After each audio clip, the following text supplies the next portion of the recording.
Hello प्यारे बच्चों, क्या हाल चाल। मैं रास्ता स्वागत करता हूं पूरे स्टेट के number 1 educational channel UP board high school पे। आशा है जिंदा जानदार जबरदस्त होंगे, पढ़ाई में एकदम से बेस्ट होंगे। बच्चों, आज मैं आपके लिए आपके विज्ञान की किताब का सेकंड चैप्टर लाया हूं, जिसका नाम है क्या हमारे आसपास के पदार्थ शुद्ध है। बेटा, हम लोग चैप्टर तो पढ़ लेते हैं, लेकिन इस चैप्टर में जितने भी क्रियाकलाप दिए रहते हैं, जितने भी एक्सपेरिमेंट दिए रहते हैं, या जितने भी एग्जाम्पल दिए रहते हैं, हम इस चीज को नहीं समझ पाते हैं। हम इस चैप्टर को पढ़ लेंगे, लाइन बाय लाइन पढ़ लेंगे, हर एक चीज लाइन टू लाइन एकदम से रट लेंगे, याद कर लेंगे, एग्जाम में लिख के भी ला लेंगे और अच्छे मार्क्स भी पा लेते हैं। लेकिन इसका हमारे इस वास्तविक जीवन में क्या उपयोग है, हम अपने इस वास्तविक जीवन में कैसे इसको समझ सकते हैं और इसको देख करके जान सकते हैं, या किसी को समझा सकते हैं कि ये भैया क्या है, ये कैसा पदार्थ है, शुद्ध है, अशुद्ध है। ये तमाम चीजें इस चैप्टर में जो कुछ भी है हमें आता तो है, हमने लाइन बाय लाइन सब कुछ याद किया, रट्टा मारा हुआ पूरा। लेकिन लिटरली सबसे बड़ी प्रॉब्लम वहां पर आती है जब जब हमारा किसी से सामना होता है, वो पूछ लेता है, बेटा ये बताओ कि हमारे सामान, ये जो सामने जो वस्तु रखी हुई है, क्या ये शुद्ध है या अशुद्ध है। हमने किताबी ज्ञान तो खूब रट्टा मारा है, लेकिन गाड़ी हमारी फंस गई यहां पर, क्योंकि हमने उसका वास्तविक जीवन में महत्व नहीं समझा। तो बेटा, इस चीज का हल आज मैं लेकर लाया हूं। आज मैं आपको इसी क्लास में तमाम प्रकार के एक्सपेरिमेंट दिखाऊंगा, बताऊंगा कि कैसे कोई पदार्थ शुद्ध होता है, कैसे अशुद्ध होता है। तमाम चीजें हैं, शुरू से अंत तक कई सारे क्रियाकलाप मैंने करके दिखाए हैं, और आपको समझाऊंगा एक एक चीज कि कैसे कोई पदार्थ शुद्ध होता है, कैसे कोई पदार्थ अशुद्ध होता है। एकदम से माइंड को एकदम से क्लियर कर लेना, तमाम चीजों को एकदम समझा दूंगा अच्छे से, मजा आ जाएगी पूरी क्लास में। तो बढ़िया, अपने इस क्लास को स्टार्ट करते हैं। काफी कुछ है, मजा आ जाएगा। आगे हो तो इसका जो पहला टॉपिक का अगर बात करते हैं, जैसे हमारा जो प्रीवियस चैप्टर था वो था कि हमारे आसपास के पदार्थ। हमने अपने आसपास के पदार्थ के बारे में पढ़ लिया। हाँ, क्या है, ठोस है, द्रव है, गैस है, इतना तो हमने पढ़ लिया। अब कह रहा है इतना तो तुम्हें आ गया, लेकिन बेटा अब उसकी अगली कड़ी में आते हैं। कह रहा है ये आसपास के जितने भी पदार्थ हैं, ये शुद्ध होते हैं कि अशुद्ध होते हैं, अब ये हमको बता दो। अब गाड़ी बच्चे यहां फंस गई। तो इस चैप्टर में हम लोग इसी के बारे में पढ़ेंगे कि हमारे आसपास के पदार्थ जो शुद्ध हैं, अशुद्ध हैं, क्या है, इसके बारे में पढ़ेंगे। तो सबसे पहले आता है भैया हमारा ये आखिर शुद्ध पदार्थ है क्या। सिंपल में आता है, हमारे घर में जो चाय बनती है ना, एकदम प्योर चाय, दूध की, दूध वाला दूध देने आता है। हमको एकदम प्योर दूध चाहिए, एकदम शुद्ध दूध चाहिए, उसके अलावा कुछ नहीं चाहिए। सबसे बड़ा क्वेश्चन यहीं पर खड़ा हुआ, क्या जिस चीज को हम शुद्ध बोल रहे हैं क्या वो है? क्या ये विज्ञान इसको एक्सेप्ट करता है कि हाँ, अगर मैं दूध को शुद्ध बोल रहा हूं तो क्या दूध शुद्ध है या नहीं है? सबसे बड़ा क्वेश्चन यही आता है। लेकिन हम लोग अक्सर बोलते हैं कि मैं प्योर दूध की चाय पीता हूं, मैं एकदम शुद्ध दूध, केवल उसमें दूध है, उसके अलावा कुछ नहीं, शुद्ध दूध की बात करता हूं, शुद्ध पानी की बात करता हूं, शुद्ध चीज, कई चीजें हम शुद्ध बात करते हैं। लेकिन कौन सी चीज शुद्ध है और कौन सी चीज शुद्ध नहीं है, इस तमाम चीजों को यहीं पर बेहतरीन तरीके से खत्म करेंगे। बहुत जबरदस्त जानदार क्लास रहने वाली है। पूरी वीडियो को जरूर से जरूर देखना। अपने दोस्त यार है उनको भी इसे सेशन को शेयर करना, उनको भी बताना कि हाँ, इसमें क्या क्या कुछ नया जानने को मिला। तो चलिए शुरू करते हैं कि बात करते हैं शुद्ध पदार्थ की। शुद्ध पदार्थ क्या है, बहुत ही बेहतरीन क्लास रहेगा बेटा। कह दिया ना, कंटेंट के मामले में ये चैप्टर का कोई तोड़ नहीं है। यहां पर ये चैप्टर आपके वास्तविक जीवन पे आधारित है, काफी कुछ यहां से आप लोग समझ पाएंगे। तो कह रहा है कि भैया ये शुद्ध पदार्थ है ही क्या। क्या है शुद्ध पदार्थ? कह रहा है वह पदार्थ, कह रहा है पदार्थ हमारी हमने पढ़ा है ना अपने सिलेबस में, ठोस, द्रव, गैस, ये हमारे पदार्थ हैं। ये अवस्थाएं होती है पदार्थ की, इनमें आप तमाम चीजों को देख पा रहे हैं कि ये हमारा ठोस है, ये द्रव है, ये हमारा गैस है। अब आता है, कह रहा है वह पदार्थ, इन तीनों में से कुछ भी, जिसमें मौजूद सभी कण समान रासायनिक प्रकृति के हो, मतलब उनके जो कण हो, सभी का जो गुण हो, रासायनिक गुण हो या रासायनिक जो प्रकृति हो, वो एक जैसी हो। उसमें अगर कुछ भी अलग थलग दिखाई दिया, मतलब एक से ज्यादा गुण उसमें दिखाई दिए रासायनिक गुण, वहीं पर लोचा हो जाएगा। तो क्या कहा है कि वह पदार्थ जिसमें मौजूद सभी कण, जितने भी कण हैं, वो कैसे हो, समान हो।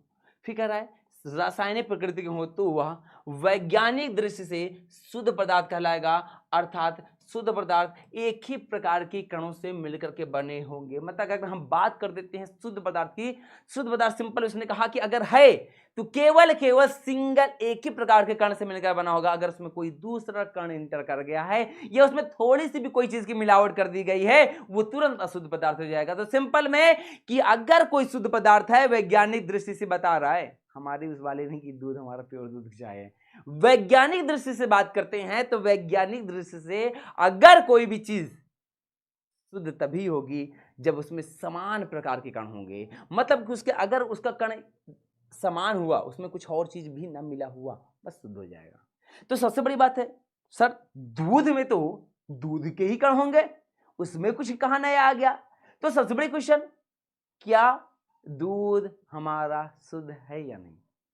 तो इसके लिए हम क्या करते हैं, पहले एक्सपेरिमेंट कर लेते हैं, क्योंकि यहां पर हमारे जो ना हिंदी की पूजा में उनको भी बड़ा कंफ्यूजन है। आप ही के साथ नहीं, बहुत से लोगों को कंफ्यूजन होता है कि शुद्ध पदार्थ क्या। तो चलिए हम लोग इसको अपने इस वीडियो सेशन में देखते हैं कि कैसे कौन सा पदार्थ शुद्ध है या नहीं है। सर शुद्ध पदार्थ क्या होते हैं और अशुद्ध पदार्थ क्या होते हैं? अच्छा, ये आपको हिसाब से ये दूध क्या है? आपको ना दूध देते हैं कि कहते हैं ना कि शुद्ध पदार्थ लिए हैं, हाँ, मतलब तो प्योर दूध की चाय बनाते हैं। प्योर क्या जी, दूध प्योर होता है कि नहीं? हाँ, दूध तो प्योर होता है, मेरी मम्मी बिल्कुल बनाती नहीं। हैं। ना ना ना ना, अब हम लोग देख लेते हैं। देखो बेटा, क्या होता है, ये जो दूध होता है ना, ये कभी भी प्योर नहीं होता है। क्यों नहीं? अब पूछिए ना क्यों नहीं प्योर होता क्यों है। नहीं होता सर? वही तो मैं पूछ रही हूँ। एग्जैक्टली क्या होता है कि दूध में, पहले देखो, दूध में हम देख क्या पा रहे हैं कि किस अवस्था में, द्रव अवस्था में। तो द्रव पहले में। इसमें पानी आ गया। जी। दूसरा, इसमें दूध में हमारा क्या है, हमारा अगर इसको हम जमा देंगे तो दही बनेगा। दही के बाद हम क्या निकलता है इसमें से? मक्खन। क्रीम निकलता है। हाँ, क्रीम। मक्खन निकलता है, यानी घी भी हम बनाते हैं। तो ये सब क्या है, इसमें कई चीजें मिली हुई हैं। जी। और जब किसी चीज में कई चीजें पदार्थ अन्य पाए जा रहे हैं तो वो कभी भी शुद्ध नहीं हो होता सकता है। जैसा कि अभी हमने अपने इस वीडियो में देखा, हमारी पूजा में से अच्छी खासी डिस्कशन हुई कि क्या शुद्ध है, क्या अशुद्ध है। पूरा क्लियर कर दिया गया है। नहीं क्लियर है तो फिर से मैं एक बात बता दे रहा हूं, सिंपल में शुद्ध पदार्थ वही है जिनमें समान प्रकार के कण हो और उनमें कोई चीज की मिलावट ना हो। अगर कुछ भी मिल गया, उसमें कुछ और चीज भी पाया गया तो वह शुद्ध हो जाएगा। अब जैसे हम दूध की बात कर देते हैं, वहां पे मैं बताया, फिर से बता दे रहा हूं कि अगर दूध में क्रीम भी आ गया, प्रोटीन्स के कण भी आ गए, या कोई और भी कण आ गए, फैट आ गया, दुनिया भर की चीज तो आ रही है उसमें। ये सबकी जितनी भी चीजें आ गई ना, तो कई चीजें मिल गया कि नहीं मिल गया? जैसे ही कई चीज मिल गए, यानी कई प्रकार के कण इस दूध में इंक्लूड हो गए, तो कैसे शुद्ध रह गया? अरे बात खत्म यार, नालायक तू इतना तो समझ ही रहा है। नहीं समझ रहा है तो बड़ा फिर से सुन लो कि अब कई चीजें दूध में मिली होती हैं। दूध को रख दो, देखो सिंपल में क्या करो, दूध को रात में रख दो, क्या रहेगा? दही बनेगा। दही के बाद क्या होगा? हम बढ़िया उसको मत के निकाला जाएगा घी। तो घी कहां से आया? ये फैट कहां से था? या फिर सिंपल में कहता कि आपने देखा होगा ना, क्रीम लाते हैं ना आइसक्रीम बनाने के लिए, तो क्रीम भी तो इससे निकाली जा रही है। ये दूध में क्रीम कहां से पड़ा हुआ था? यानी दूध का कई चीजों का मिक्सचर होता है। इस वजह से यह वैज्ञानिक दृष्टि से अशुद्ध पदार्थ होता है। बात क्लियर? तो शुद्ध पदार्थ वही है जो समान प्रकार के कण होते हैं। तो शुद्ध पदार्थ में क्या क्या अन्य चीजें आएंगी, इसकी बात हम बात कर लेते हैं। क्या शुद्ध पदार्थ हमारे एटमॉस्फेयर में पाया जा रहा है? कैसे हम जानेंगे कि हाँ ये हमारा जो पदार्थ है ये शुद्ध है? तो अगर हम बात करते हैं, पदार्थ को दो भागों में बांट दिया हमने कि एक भैया हमारा शुद्ध पदार्थ, दूसरा हमारा मिक्सचर। मतलब कि एक तो हमारा शुद्ध पदार्थ होगा, दूसरा हमारा मिक्सचर होगा, जिससे हम बोल सकते हैं अशुद्ध पदार्थ। क्या बोलेंगे? अशुद्ध पदार्थ। इसमें कोई ना कोई चीज का मिलाप पाया जाएगा, यानी ये हमारा क्या है? ये हमारा अशुद्ध पदार्थ है। कैसा है? अशुद्ध पदार्थ है। इसमें कोई ना कोई मिलावट आ ही गई। तो शुद्ध पदार्थ में कहा कि पहला हमारे हैं तत्व और दूसरा है हमारे यौगिक। तत्व और यौगिक बहुत ही छोटे टॉपिक हैं, लेकिन बहुत ही इंटरेस्टिंग मजेदार टॉपिक है, बहुत ही ज्यादा मजेदार टॉपिक। अब तत्व वो होते हैं, सिंपल बात करेंगे, तत्व और यौगिक, इनके बारे में ही बात करेंगे, क्योंकि हमारा ये शुद्ध पदार्थ को अच्छे से समझ पाना अत्यंत आवश्यक है। बेटा अभी मैं इनके बारे में भी एक्सपेरिमेंट करूंगा, बताऊंगा कौन कौन से पदार्थ हमारे शुद्ध हैं, कौन से अशुद्ध हैं। तो पहले इसकी डिफिनेशन देख लेते हैं, फिर हमारा ये मिश्रण होता है, ये समांगी मिश्रण क्या है, ये विषमांगी मिश्रण क्या है, यानी तमाम चीजों के बारे में सब कुछ हम एकदम से डीप में बेहतरीन तरीके से पढ़ेंगे। परेशान होने की जरूरत नहीं है, इस चीज को हम एकदम से खत्म करके जाएंगे, इसमें कुछ भी रहने वाला नहीं है। तो पहले हम लोग अगर बात करते हैं तत्व की, तो तत्व क्या होते हैं, तो बात करेंगे तत्वों को वर्गीकरण किया गया। अगर आपने कभी भी आवर्त सारणी में देखा होगा, आवर्त सारणी में बहुत सी चीजें पाई जाती हैं, तो उसमें कह रहा है कि उसमें आवर्त सारणी में धातु, अधातु और उपधातु, ये सब के सब, मतलब जितनी भी आप धातु देख रहे हो अपने आसपास, सोना चांदी का नाम, सोना चांदी हीरा नहीं, ये अलग है सोना चांदी और तमाम चीजें जितनी भी आपके लोहा हुआ दिखा, तांबा पीतल जितनी भी देख रहे हो, ये पीतल नहीं बात करेंगे, पीतल की बात नहीं करेंगे, यहाँ पे धातु जितनी भी है हमारी, जितने भी प्रकार के धातु हैं, वो सब के सब क्या होते हैं, हमारे शुद्ध पदार्थ होते हैं। क्योंकि ये सब के सब क्या, धातु हो, अधातु हो या उपधातु, ये तीनों के तीनों हमारे क्या होते हैं, शुद्ध पदार्थ होते हैं। क्या होते हैं, हमारे शुद्ध पदार्थ होते हैं। अभी ये भी बात करेंगे किस प्रकार से ये शुद्ध पदार्थ होते हैं। मैंने बताया हमारे सारे के सारे एक्सपेरिमेंट यहाँ पर होने वाले हैं, परेशान होने की जरूरत नहीं। तो तत्व, भाई अगर बात करें तत्वों का वर्गीकरण किया गया, तत्व में हमारा धातु आया, अधातु आया, उपधातु, ये तीनों की तीनों क्या होते हैं, हमारे शुद्ध पदार्थ होते हैं। अगर बात करें धातु की, तो आपने देखा होगा एल्यूमिनियम की फॉयल है, ये भी हमारा क्या है, धातु होता है। आपने इसको अक्सर बड़े बड़े मतलब कि ट्रेन में लदे हुए या शहरों में हम लोग क्या बड़े बड़े मतलब कि ट्रकों में लदे हुए देखते हैं। तो एल्यूमिनियम या कोई भी धातु है, कोई भी, चाहे हमारा ये लोहा होता है, ये भी हमारा क्या होता है, शुद्ध पदार्थ होता है। तो धातु कैसा होता है, धातु हमारे क्या होते हैं, चमकीले होते हैं, ये ताप और विद्युत के सुचालक होते हैं। धातुएं हमारे आघातवर्धक और तन्य होती हैं। ये ध्वनिक और होती है। ध्वनि का मतलब कि अगर जैसे धातु को हम पीटेंगे तो ये आवाज करती है, क्या करती है, आवाज करती हैं। तो ये धातु हो गए हमारे। अधातु, ये चमकीली नहीं होती। क्या होती है, धातु हमारी चमकीली नहीं होती। ये सब कुछ भले चमकीली हो या ना हो, पहले बात जान लेना कि इस बात को मायने में रख लेना कि जितने भी प्रकार के हमारे तत्व होते हैं, आवर्त सारणी हमें याद कर लेना कि आवर्त सारणी आते हैं, और आवर्त सारणी में जितने भी तत्व पड़े हुए हैं वो सब के सब हमारे क्या है, शुद्ध पदार्थ है। क्योंकि अगर बात करते हैं आयरन की, बात करते हैं लोहे की, बात करेंगे तो लोहे में क्या कोई और चीज मिला हुआ है। अगर हमने भैया लिख दिया Fe, तो Fe में कुछ और है क्या, आयरन लोहे में कुछ और मिलेगा क्या हमको, हम उसको बढ़िया निकालना शुरू कर दें, नहीं है। तो लोहा हमारा शुद्ध पदार्थ है। सोना में कुछ और है क्या, ना ना ना बेटा, कुछ भी नहीं है, केवल केवल सोना ही है। उसके छोटे छोटे कण भी करोगे तो भी हमें सोना ही मिलेगा। उसमें कुछ भी कर दो, उसको मशीन से पेर के निकाल लो, जूस बनाने की कोशिश करो, कुछ भी करने की कोशिश करोगे, लेकिन आखिर में हमें उसको जो मिलेगा वो क्या होगा, हमारा सोना होगा। क्योंकि इसमें जो है सबसे जो छोटा कण भी होगा, जो कुछ भी एकदम से कहना कि जो उसके एक एक हिस्से की बात करते हैं, एकदम से हम छोटा सा अंश में पहुंच जाएंगे, वो भी क्या होगा, हमारा सोना ही होगा। तो हमने क्या बात करते, स्टार्टिंग में जो शुद्ध पदार्थ की बात की थी, उस शुद्ध पदार्थ में बताए थे कि बेटा कि जितना भी कुछ होना उसके रासायनिक प्रकृति एक जैसी हो। अगर हम सोने को इतना बड़ा भी लेंगे तो उसकी भी प्रकृति गुण वही होगा जो इतने बड़े सोने के पत्थर की होगी या ईंट की होगी। इतना बड़ा मुझे मिल जाता यार, मैं तो क्या ही बताऊं, पैसा ही पैसा हो जाएगा।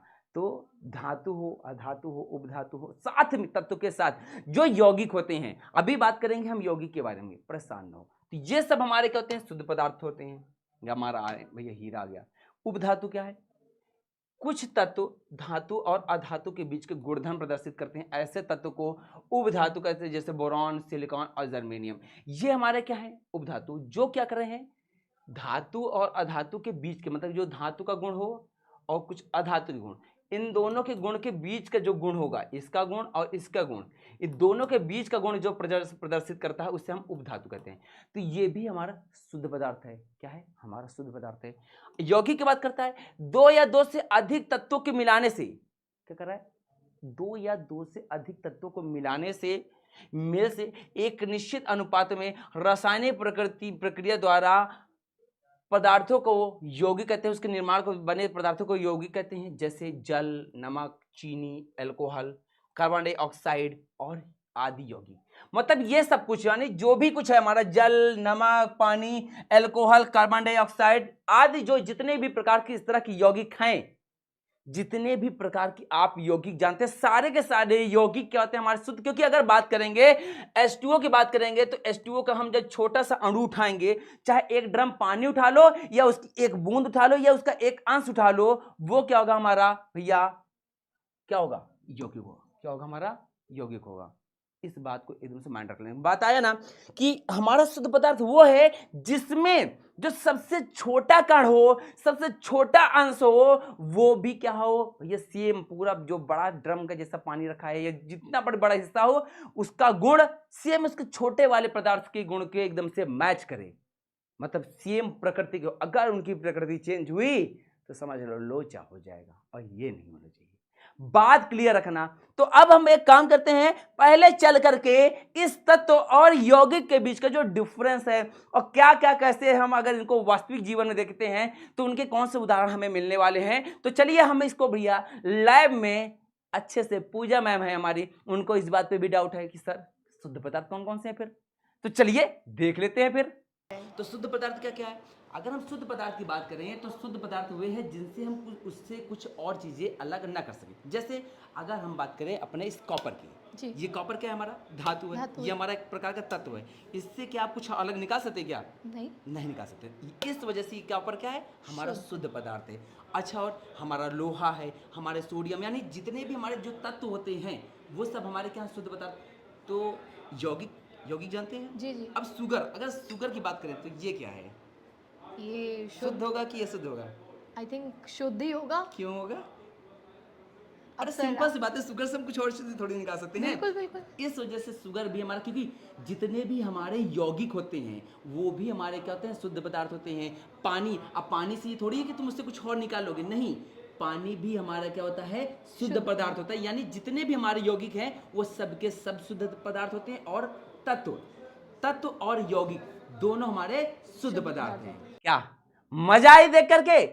समझ में आया कि कौन से भैया तत्व हैं, कौन हमारे धातु भैया यौगिक हैं?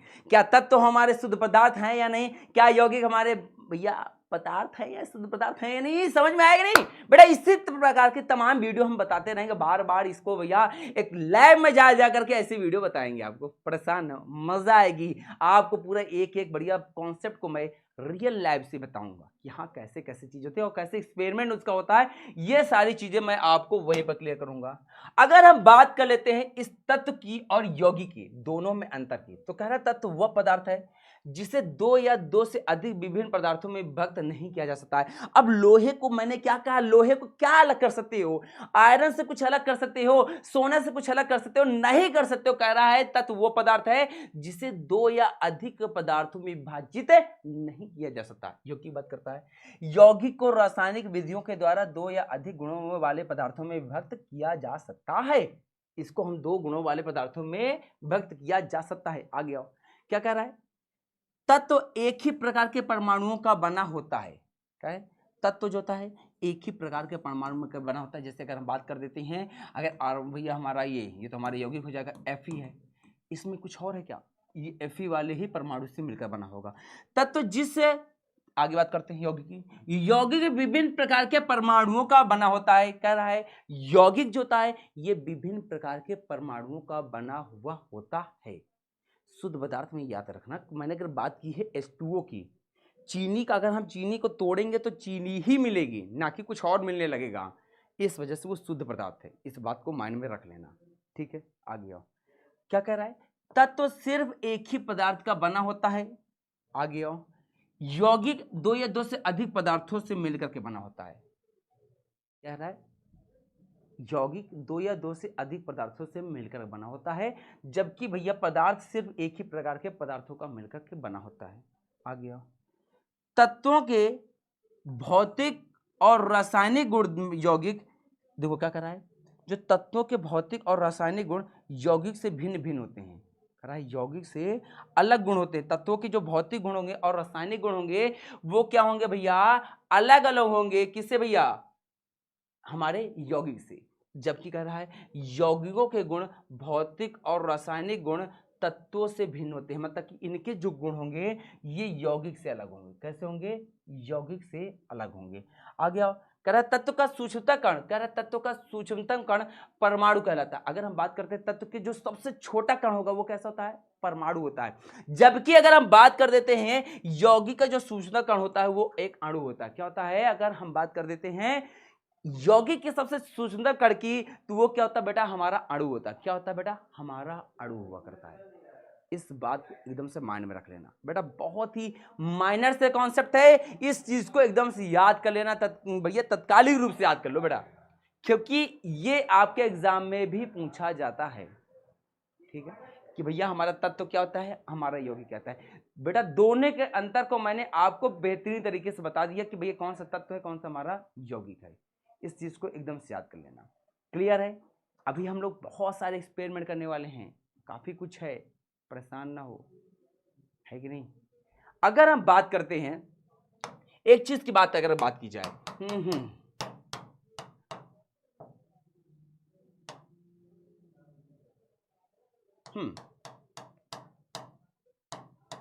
क्या था, हाँ, तो यहां सब माइंड में रख लेना कि जितने भी हमारे तत्व हैं वो हमारे यौगिक, ये दोनों के दोनों क्या है, शुद्ध पदार्थ हैं। क्या है, दोनों के दोनों हमारे शुद्ध पदार्थ हैं। इस बात को एकदम से माइंड में रख लेना कि वो भैया इनके शुद्ध पदार्थ के गुण मैं ऑलरेडी बार बता चुका हूं, अभी हमने लाइव में वीडियो देखा है। अगर अब हम बात करते हैं इसके आगे के स्ट्रक्चर की, तो भैया वहां पे मिलने वाला है आपको कुछ नया। अब आपको मिलेगा भैया हमारा मिश्रण। बेटा ये आज के लेक्चर का सबसे बड़ा टॉपिक होने वाला है, इसके बाद हम लोग वीडियो में पढ़ेंगे। तो ये मिक्सचर क्या होता है, इस मिक्सचर का भैया हम लोग इसकी भी वीडियो देखेंगे, परेशान ना हो कि मिश्रण तैयार करेंगे तो कैसा मिश्रण होता है, कौन मिश्रण है, क्या है। तो बात करते हैं कि मिश्रण क्या है। मिश्रण वो पदार्थ है, मिश्रण वह पदार्थ है, वह पदार्थ है जो दो या दो से अधिक तत्वों या यौगिकों से किसी भी अनुपात में परस्पर मिला देने से बनता है। अभी हमारे पास क्या था कि हमारा तत्व शुद्ध था, यौगिक शुद्ध था। अब क्या करें, अगर हम कोई तत्व को तत्व से मिला दें या यौगिक को यौगिक से मिला दें, मतलब अगर हम आयरन को और गोल्ड को मिला दें, भैया मिल जाएगा हमें मिश्रण। हमें मिल जाए सोना, हमें मिल जाए चांदी, सोना चांदी को मिला दो, मिश्रण मिल गया। मतलब क्या कह रहा है कि अगर हम दो या दो से अधिक तत्वों को या फिर दो या दो से अधिक यौगिकों को, जो हमने अभी यौगिक और दुनिया भर के तत्व पढ़े, इनमें से कह रहा है कुछ भी आपस में ऐसे मिला देंगे, किसी भी अनुपात बात कर रहा है, थोड़ा ज्यादा कुछ भी अनुपात में मिलाओगे, जैसे अनुपात में मिलाए वो क्या हो जाएगा, हमारा अशुद्ध पदार्थ हो जाएगा। क्या हो जाएगा, अशुद्ध पदार्थ, या फिर हमारा मिक्सचर तैयार हो जाएगा। कह रहा है मिश्रण वह पदार्थ है जो दो या अधिक तत्वों या यौगिकों को किसी भी अनुपात में परस्पर मिला देने से बनता है, और इसके अलावा अवयव को सरल या यांत्रिक विधियों के द्वारा पृथक किया जा सकता है। कह रहा मिला तो दो, आपने मिला तो दिया, लेकिन क्या हो कि इनको हम अलग भी कर सके। मान लो हमारे पास चीनी एक यौगिक था, पानी हमारे पास एक यौगिक था, दोनों यौगिक को इससे मिला दिए, दोनों को मिला दिए। मिलाने के बाद हमने क्या किया, गर्म करना शुरू किया।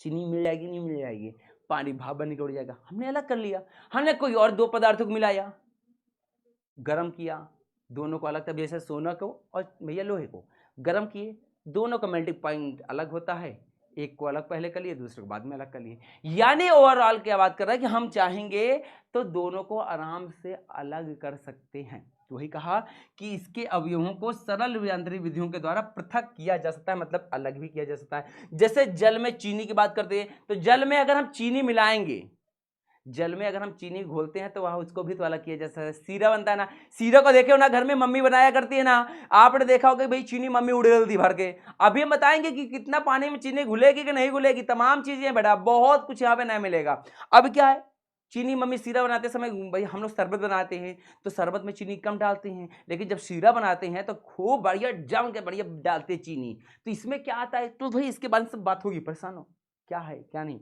तो कह रहा है जल में अगर चीनी मिला रहे हैं, रक्त है, वायु है, बालू नमक है, इन सभी का जो है ना, ये सब हमारे क्या होते हैं, मिश्रण होते हैं। अगर हम बात दें पानी में बालू को मिला दें, पानी में बालू को मिला दे, तो आप सिंपल में अगर यहाँ पे क्या करें, ये नींबू गिर रहा है, नींबू की जगह अगर हम पानी डालेंगे तो यहाँ पे भैया बालू बैठ जाएगा, बालू बैठ जाएगा, बैठ जाएगा ना।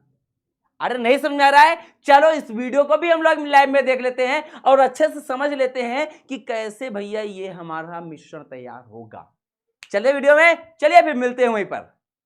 वैसे राज सर, हाँ आपने बताया था ये चीनी भी शुद्ध है हाँ और ये पानी भी शुद्ध है। बिल्कुल। अगर मैं दोनों शुद्ध शुद्ध चीजों को मिला दूंगी तो प्लस प्लस प्लस होता है, तो ये दोनों भी शुद्ध होगा। ना ना ना, ऐसा कोई सी नहीं है, क्योंकि अगर हम चीनी और पानी को आपस में मिलाएंगे हाँ। तो कहीं ना कहीं हम तो कुछ दो चीजों को आपस में मिला रहे हैं ना। अच्छा हाँ, अब आप जब हम कोई ना कोई चीज़ को मिला देंगे, जाहिर सी बात है कि वो अशुद्ध हो गया। और हमने क्या कहा, अभी जैसे दूध में बताया था ना, दूध में कई चीज़ें मिली होती हैं जिसकी हाँ वजह से वो अशुद्ध होता है। हाँ और हमने शुद्ध के लिए बताया था, शुद्ध तभी होता है जिससे हम किसी चीज़ को अलग ना नहीं कर कर सकते। सकते। यानी अब चीनी से हम कुछ अलग नहीं कर पाएंगे, इससे कुछ अलग नहीं कर पाएंगे, लेकिन अभी दोनों को मिला देंगे तो भैया अब मिलाने के बाद ये मत करना कि हम पी जाएंगे तो कहाँ से मिलेगा। लेकिन अगर इसको हम गर्म करेंगे तो पानी तो भाप बन के उड़ जाएगा हाँ और हाँ। फिर हमें चीनी मिल जाएगी। यानी कहीं कहीं से अगर हम कोई चीज़ का मिश्रण है, किसी चीज़ों को अगर हम आपस में मिला देते हैं तो वो क्या हो जाता है, मिश्रण हो जाता है। और मिश्रण हमारा जो होता है वो क्या होता है, हमेशा हमेशा अशुद्ध होता है। तो वैसे तो ये चाय पत्ती और चीनी भी। बिल्कुल, अगर हम चीनी और चाय पत्ती को मिला देंगे तो ये भी हमारा क्या हो जाएगा, अशुद्ध हो पर जाएगा। इसको हम लोग शुद्ध भी तो बना सकते हैं, कैसे? चीनी और चाय पत्ती को अलग करके। हाँ, मतलब अगर अलग कर देंगे तो फिर से शुद्ध हो जाएगा, बात दूसरी। क्या बात, मैं आपके दिमाग है मैम। बिल्कुल सर। समझ में आया बच्चों जो मैं बताना चाह रहा था कि क्या है मिश्रण। अभी मैंने आपको मिश्रण के बारे में बता दिया। अभी मिश्रण में भी बहुत चीजें हैं। अब मिक्सचर के अंदर क्या क्या चीजें हैं उसकी भी झलक आपने वीडियो में देख ली होगी, लेकिन उसके पहले थोड़ा हम तत्व और भैया यौगिक और मिश्रण में अंतर भी देख लेते हैं। अब आपके माइंड में याद रहा था सर एक बात बताइए, आपने तत्व में हमने यौगिक में भी देखा था, वहां पर भी कुछ चीजों का भैया हमने मिलाया था, तो वो कैसे शुद्ध रह गया जबकि हमारा मिश्रण अशुद्ध कैसे हो गया।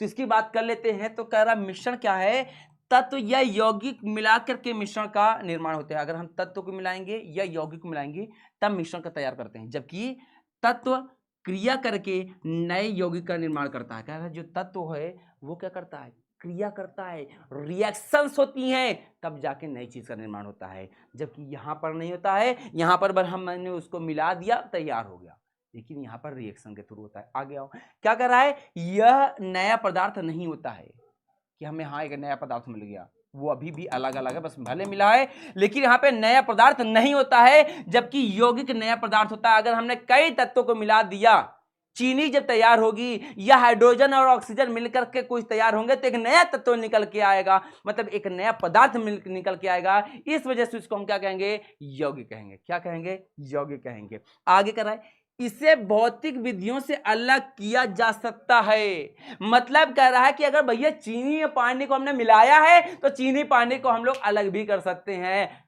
कर सकते हैं, नहीं कर सकते, बिल्कुल कर सकते हैं, लेकिन कह रहा है इसे सिर्फ रासायनिक विधियों के द्वारा ही अलग किया जा सकता है, और इसको भौतिक विधियों के द्वारा, मतलब हमने गर्म कर दिया, ठंडा कर दिया, प्रेशर के द्वारा कुछ इस तरह के काम करके हमने अलग कर दी, छान करके, चाल करके, दुनिया भर की ऐसी विधियों के द्वारा हम लोग इसको अलग करेंगे। जबकि इसको अलग करने के लिए हमें रासायनिक विधि की जरूरत पड़ेगी। क्या पड़ेगी, रासायनिक केमिकल से रिएक्शन की ही जरूरत पड़ेगी, तभी जाकर के हम यौगिक को अलग कर पाएंगे। तो बात समझ में आ रही कि किस प्रकार से मिश्रण हमारा अशुद्ध हो गया, एक तरह से, और यौगिक हमारा शुद्ध पदार्थ है। आ गया, इसमें उपस्थित संघटक अपने अपने गुणधर्म को प्रदर्शित करते हैं। मतलब कि इसमें अगर हम क्या कर देंगे, सोना और लोहा को मिलाएंगे तो जब कोई नया पदार्थ बनेगा तो ये अपने अपने गुणधर्म, अपने अपनी चीजों को प्रदर्शित करेंगे। भैया हम सोना है, लोहा वाला कहेगा बेटा हम लोहा हैं, है दम रोक के दिखाओ। तो मतलब इसमें क्या होगा, मतलब दोनों सोना और लोहा अपने अपने गुणधर्म को प्रदर्शित करेंगे। यहां पर आओ, इसमें उपस्थित संघटक पूरी तरह से भिन्न होते हैं। मतलब एक तरह से जैसे इसमें कुछ नया तैयार हुआ ये उसमें मिल जाएगा, उसका जो गुण आएगा, मतलब कि जैसे पहले हाइड्रोजन था, ऑक्सीजन था, जैसे मिलाकर के हमने जल बनाया, इसकी गुण ही बदल गए। हाइड्रोजन अपना गुण नहीं दिखाएगा, ऑक्सीजन अपना गुण नहीं दिखाएगा, सारे गुण खत्म, मेन जो पदार्थ बना उसका गुण आ जाएगा। आगे, इसके संगठनों का नियत अनुपात नहीं होता है। मतलब इसको जितना चाहो, हमने क्या कि सोना इतना ही थोड़ा सा डाला, इसको लोहा इतना डाल दिया, इसमें कोई अनुपात नहीं होता, हम कितना भी चाहे मिला सकते हैं। जबकि इसमें कह रहा है इनके संगठनों का नियत अनुपात होता है, कि मतलब अगर हमें हाइड्रोजन और ऑक्सीजन को बनाना है तो भैया जल बनाना है तो इसमें हमें निश्चित अनुपात चाहिए, तभी जा करके हमारा जल बनेगा। अगर इसमें से थोड़ा सा भी कोई ज्यादा हो गया, कोई कम हो गया, अनुपात बदल गया तो नया पदार्थ नहीं बनेगा। इस प्रकार अब आप तुमने यौगिक और मिश्रण के बीच का जो अंतर था उसको समझ लिया कि क्या था अंतर दोनों के बीच का। अगर अब हम इसके आगे की बात करते हैं तो मिश्रण का प्रकार आता है। क्या आता है? मिश्रण का प्रकार। अभी इस बात की वीडियो की झलक आपने प्रीवियस वीडियो में देखी कि कैसे कौन सा मिश्रण है, कौन समांगी मिश्रण है, उसमें ऑलरेडी बताया जा चुका है कि मिश्रण क्या है और समांगी मिश्रण क्या है। तो समांगी मिश्रण क्या है? ऐसे मिश्रण जिसमें सभी अवयव संपूर्ण मिश्रण के समय समान रूप से उपस्थित होते हैं, समांगी मिश्रण कहलाता है। क्या कह रहा है? ऐसा मिश्रण जिसमें सभी अवयव संपूर्ण मिश्रण में समान रूप से उपस्थित होते हैं, समांगी मिश्रण कहलाते हैं। तथा मिश्रण में उपस्थित अवयव समप्रावस्था में होते हैं, पूरे मिश्रण में इनका संगठन समान होता है, जिससे नमक और जल का। मतलब सिंपल बात में अगर बोलें, समांगी मिश्रण वो मिश्रण होता है जिसमें अगर दो तत्वों को या दो अयौगिकों को मिलाया जाए, दो तत्वों को या यौगिक को मिला जाए तो वो उसमें अलग अलग दिखाई बस न दें। मतलब अगर हम इसमें पानी में नींबू डाल रहे हैं तो नींबू जो है इसमें जब मिलेगा तो इसमें नींबू का गुण दिखाई नहीं देगा। मतलब कि हम नींबू और इसको अलग अलग पहचान नहीं सकते। या फिर हमने इसमें नमक डाल दिया, हम नमक को भी अलग नहीं देख सकते। हम इसमें अगर हमने शुगर डाल दिया तो हम शुगर को भी अलग अलग नहीं देख सकते। तो इस प्रकार जो मिश्रण तैयार होता है उससे हम क्या कहते हैं? समांगी मिश्रण कहते हैं। विषमांगी मिश्रण क्या होगा?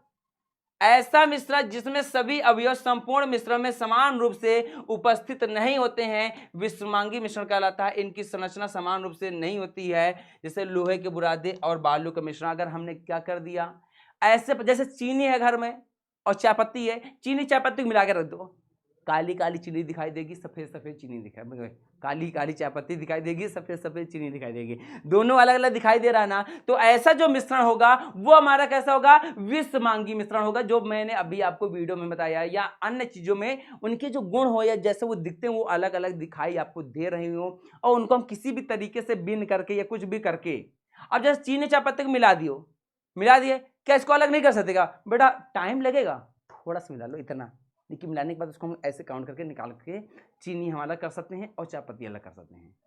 भौतिक अवस्था के द्वारा दोनों को हमने अलग कर दिया। इस वजह से ये भैया ये हमारा कैसा मिश्रण कहलाएगा? विषमांगी मिश्रण कहलाएगा। क्या कहलाएगा? विषमांगी मिश्रण। तो इस बात को भी एकदम से याद रख लेना कि विषमांगी मिश्रण में क्या होता है? वो मिश्रण जिसमें दोनों के घटकों को अलग अलग क्षेत्र से भैया असमान मात्रा में पहले मिले हों और इनको अलग अलग से पृथक रूप से देखा जा सके और अलग भी किया जा सके। क्या कहलाता है? हमारा विषमांगी मिश्रण कहलाता है। यहाँ पे आप देख पा रहे हो कि ऐसा मिश्रण जिसमें अवयव जो इसमें जैसे चीनी और चायपत्ती संपूर्ण मिश्रण में समान रूप से उपस्थित नहीं होते हैं कि जितना वो है उतना वो है, समान रूप से उपस्थित न हो तो क्या कहलाएगा? हमारा विषमांगी मिश्रण कहलाएगा। आ गया कर मिश्रण को उनके अवयवों की बनावट तथा अवयवों के आकार के अनुसार निम्नलिखित 3 भागों में बांटा गया है। मिश्रण को उनके भाग कैसे बांटा गया है? क्या कहता है? पहला हमारा विलयन।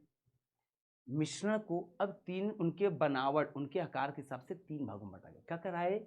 विलयन पहला, 2 या 2 से अधिक पदार्थों का मिश्रण समांगी विलयन कहलाता है। समांगी मिश्रण विलयन कहलाता है। कह रहा है अगर 2 या 2 से अधिक पदार्थों को हमने मिलाया, अब वो कैसा मिश्रण हुआ?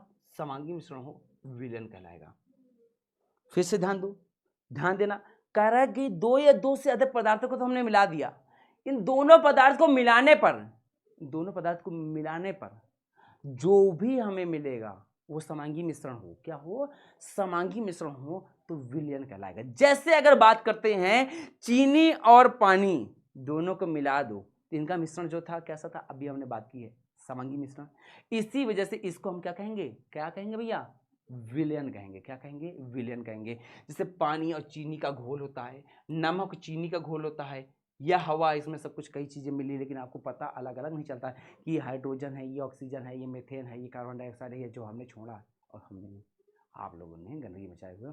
तो ऐसी की बात करते हैं, ये हमारा क्या कहलाता है? विलयन, जिसमें 2 या 2 से अधिक पदार्थों का जो समांगी मिश्रण तैयार हो, दोनों को मिलाने पे जो मिश्रण तैयार हो कैसा समांगी मिश्रण हो, विलयन कहलाता है। अगर बात करते हैं तो विलयन के पदार्थों को 3 अवस्था में बांटा गया है। पहला हमारा ठोस विलयन, तरल विलयन और गैसीय विलयन। ठोस विलयन की बात करता है, आपने मिश्र धातु देखा होगा, पीतल है, ये जो भैया मिश्रण होता है इसे हम क्या कहते हैं, मिश्र धातु। कोई धातु ऐसा हो जो कई धातु का मिला हुआ हो, लेकिन क्या तांबे को आप अलग देख पाते हो, सोने को अलग देख पाते हो, नहीं देख पाते हो। इस वजह से ये कैसा विलयन है भैया, हमारा मिश्र धातु ठोस विलयन है। विलयन है ये भी जान लेना। तरल विलयन की बात करें, नींबू पानी लिक्विड अवस्था में पाया जाता है, और वायु ये हमारा जो गैसीय अवस्था में पाया जाता है। मतलब अगर हम बात करें कि जो विलयन होता है ये तीनों अवस्था में पाया जाता है। कभी आपने पढ़ लिया केवल भैया हमारा एक ये चीनी पानी यानी लिक्विड अवस्था वाला विलयन, ना ना ना ना, ऐसा कोई सी नहीं है। ये भैया विलयन हमारा तीनों अवस्थाओं में पाया जाता है। पानी चीनी का घोल है, ये सब है, और साथ में हमारा मिश्र धातु है, नींबू पानी है, वायु, यानी तीनों अवस्था में आप देख पा रहे हो कि तीनों अवस्थाओं में ही विलयन पाया जाता है। बात एकदम माइंड में रख लेना। अब विलयन की बात कर देते हैं, तो विलयन के भैया हमारे कई हैं। अगर हम उस विलयन में एक अपना प्यारा सा शरबत को उठा लेते हैं, मतलब चीनी पानी का, तो पहले काम करते हैं इसी एक्सपेरिमेंट को लैब में देखते हैं। अब बात करते हैं कि विलयन और विलयन का प्रकार कैसे होता है, ये संतृप्त विलयन क्या होता है, असंतृप्त विलयन क्या होता है, अच्छा समझ लेते हैं बेटा। आओ बच्चों, ये मैं बना रहा हूं शरबत। अब देखो शरबत में क्या कर रहे हैं कि हम चीनी पानी में डाल रहे हैं, और भैया हमारी चीनी घुल गई। हमने चीनी और डाला इसमें, चीनी घुल गई, और डाले, घुल गई। लेकिन एक समय बाद ऐसा आएगा कि चीनी इसमें घुलना बंद हो जाएगी। तो ये कौन सी कंडीशन होगी, तो बेटा देखो इतना जान लो पहले क्या है, चीनी पानी का जो मिश्रण होता है ये हमारा समांगी मिश्रण होता है, जो कि मैंने अब आपको अभी बता चुका। अब इसमें क्या होता है कि अगर हम चीनी घोल रहे हैं और चीनी घुलती जा रही है, तो इस अवस्था को हम कहते हैं, कौन सी अवस्था, जो मैंने बताया ना भैया ये असंतृप्त विलयन है। कैसा विलयन कहलाएगा, असंतृप्त विलयन। और जब चीनी इसमें घुलना बंद हो जाए कि अब भैया इसमें चीनी घुलेगी ही नहीं, तो ऐसी स्थिति को हम लोग कहेंगे संतृप्त विलयन। मतलब जब हमारी चीनी इसमें हम डाल दे पूरी और चीनी इसमें घुले ना, तो ऐसे विलयन को हम क्या कहेंगे भैया, संतृप्त विलयन कहेंगे। मजा आई, समझ में आया? एग्जैक्टली जो अभी मैंने वीडियो में बताया कि भैया विलयन हमारे जो तीन होते हैं, उसमें विलयन में अगर हम बात करते हैं तो काफी कुछ नया है। क्या क्या नया है आपने पता चल गया होगा, एक संतृप्त विलयन, एक असंतृप्त विलयन। लेकिन उस विलयन को जब तैयार करते हैं तो उसमें क्या क्या चीजें आवश्यक पड़ती है, पहले इसको देखेंगे। कह विलयन के घटक की बात करते हैं तो विलयन के दो घटक होते हैं भैया, एक विलेय होता है, दूसरा विलायक होता है। विलेय क्या होता है भैया, इसको भी देखेंगे, और विलायक क्या होता है, सिंपल में जान लो, विलेय और विलायक दोनों को जब हम मिलाते हैं तब जाके हमारा विलयन तैयार हो। तो अब ये मत करना सर मिलाने पे अशुद्ध, अशुद्ध तो है ये बेटा, शुद्ध नहीं है। यहाँ पे हम दो चीज को मिला रहे हैं, इस बात का माइंड में रख लेना।